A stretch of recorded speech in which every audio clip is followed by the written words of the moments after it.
Hi, this is Zoe. I am the co-founder of Eru. This is my company where we're reclaiming Ireland's ancient history of working with wool.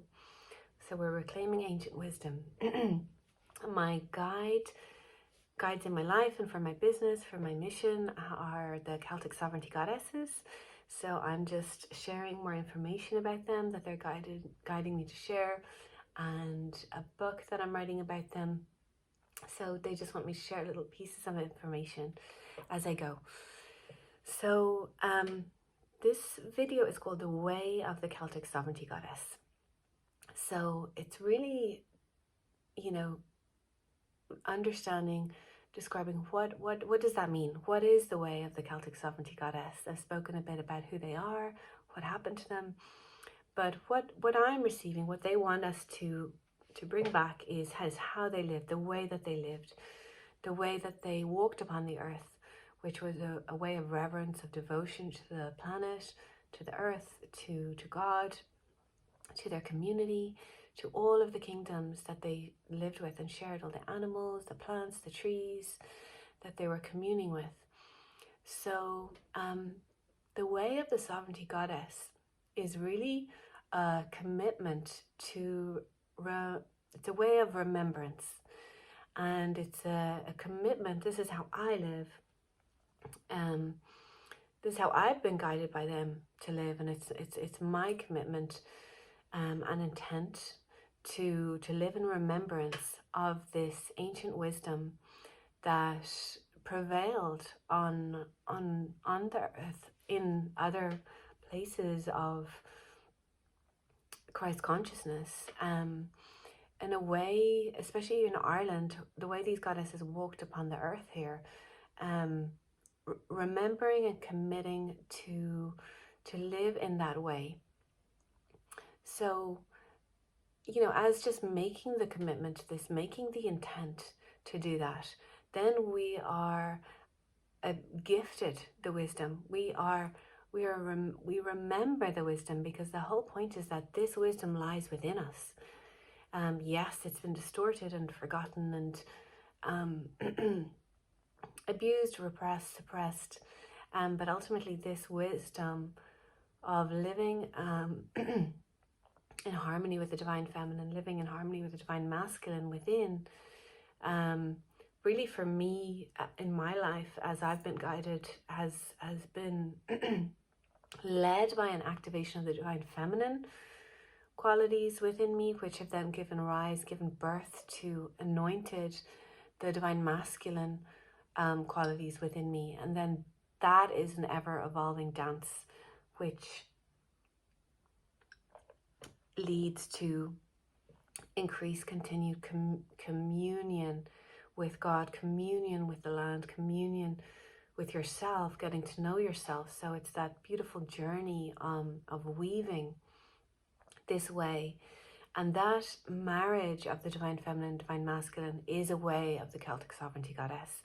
They were always enacting this in ritual upon the earth, which I've spoken about, and that this is an inner ritual that, by committing to this way of identifying with, aligning with, resolving within our divine feminine and masculine parts, as well as the wounded parts, that is a commitment to living the way of the Celtic Sovereignty Goddess. And as I say, this isn't gender specific. These parts need to be reconciled within all of us, man, woman, or whatever gender preference there is, or expression that there is. These are beautiful God-given aspects that have been distorted and need to be rectified. And the Celtic Sovereignty Goddesses were really about upholding this right relationship between the divine feminine and masculine.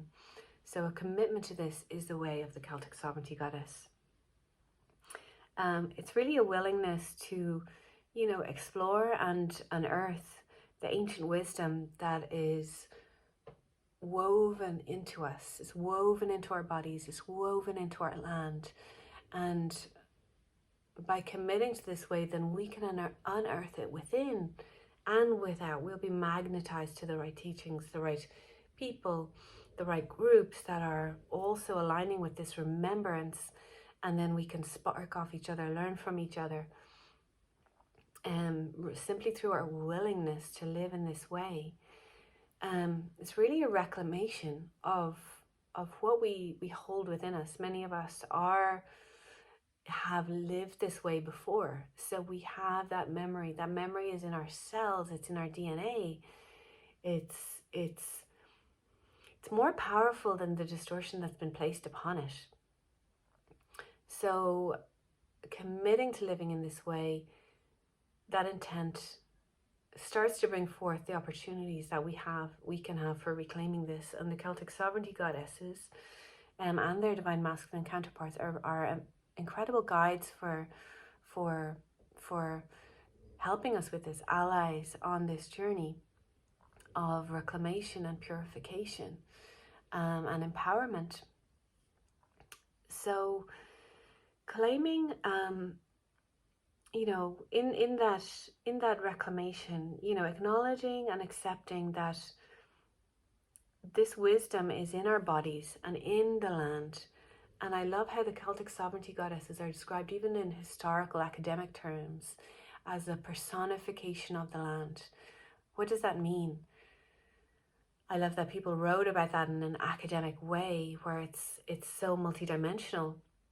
That our bodies and the land, they are designed to commune with each other. They're designed to inspire each other. They're designed to reciprocate with each other for healing, for gifts, for evolving, and accepting and acknowledging that our bodies and our land are so connected. Then,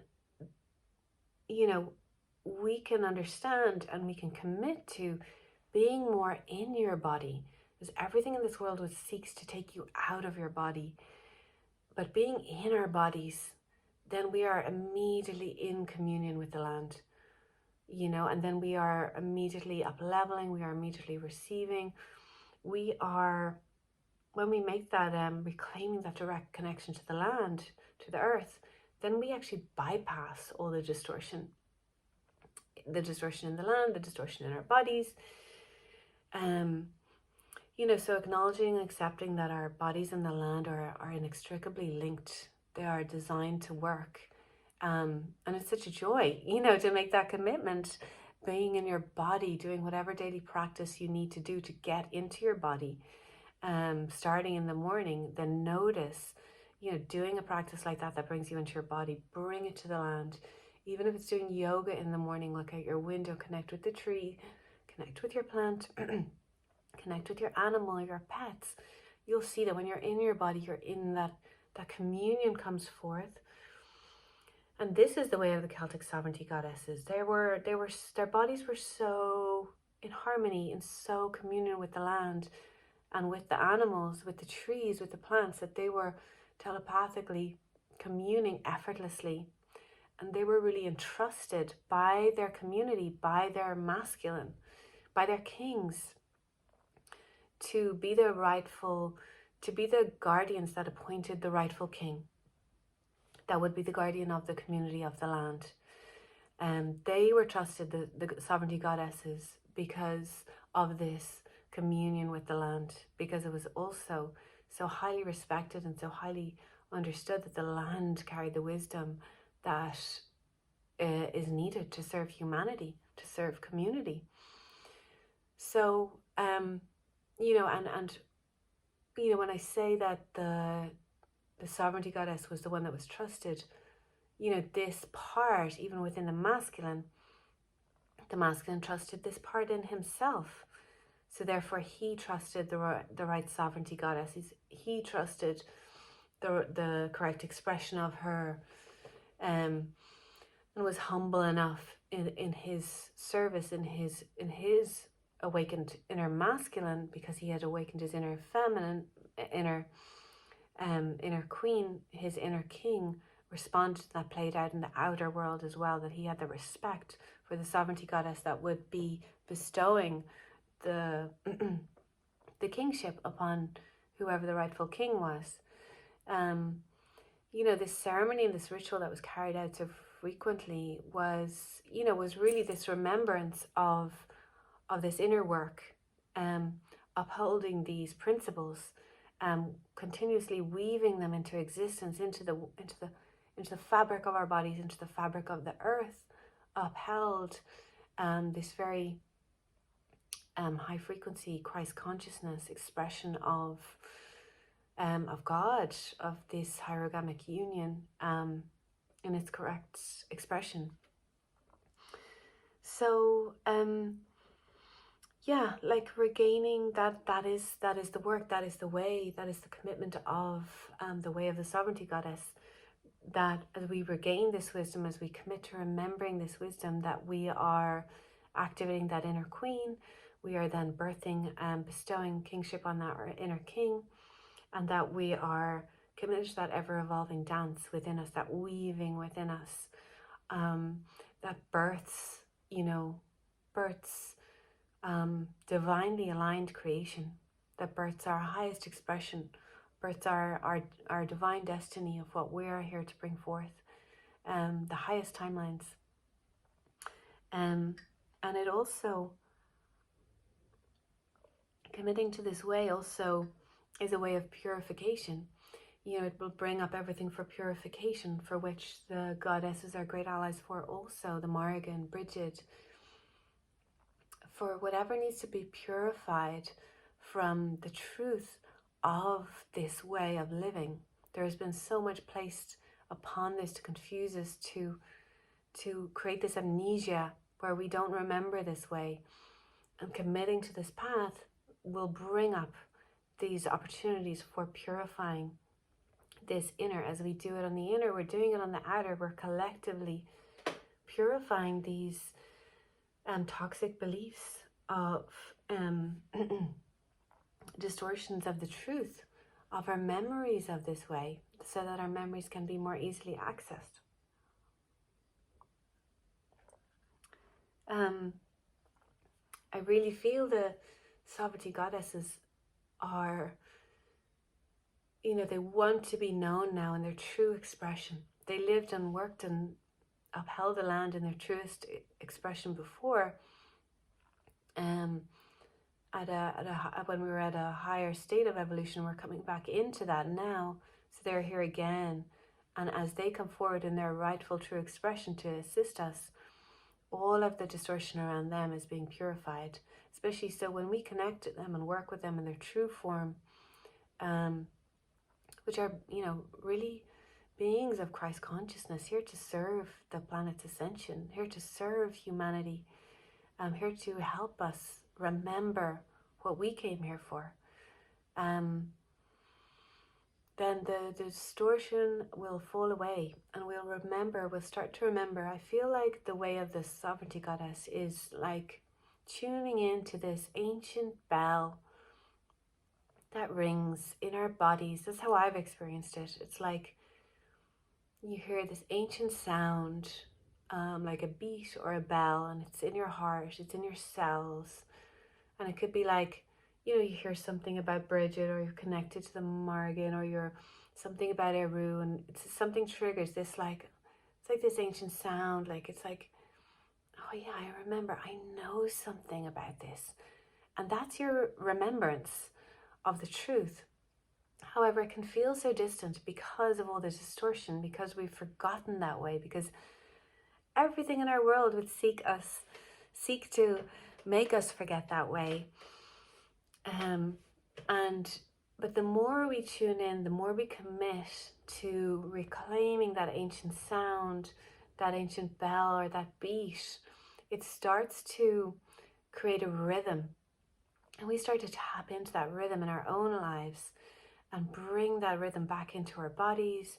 That rhythm then starts harmonizing with the rhythm in the earth, in the land, in the trees, in the animals, and in all life, that ancient sound, that ancient bell. I hope this makes sense. This is what it's like for me. The more we commit to living in that way of remembrance, we can bring it forth into our own bodies, like bringing it through our own song, our own expression, and it harmonizes then with all the other beautiful songs around us, and we can hear them in their expression and their rhythm, and we start to harmonize and and harmonize with the creation in an expression of oneness, in an expression of unity. So that really is the way of the Celtic Sovereignty Goddess. It's really a commitment to remembrance and a willingness to be assisted on that path, and a willingness to do the inner work around that. And we will be gifted this wisdom, this ancient wisdom in our bodies, in our land, that is already ours, that we have lived before, that we know, that we can reclaim and bring forth as our unique song into the world. I hope that was clear, and I look forward to seeing you soon.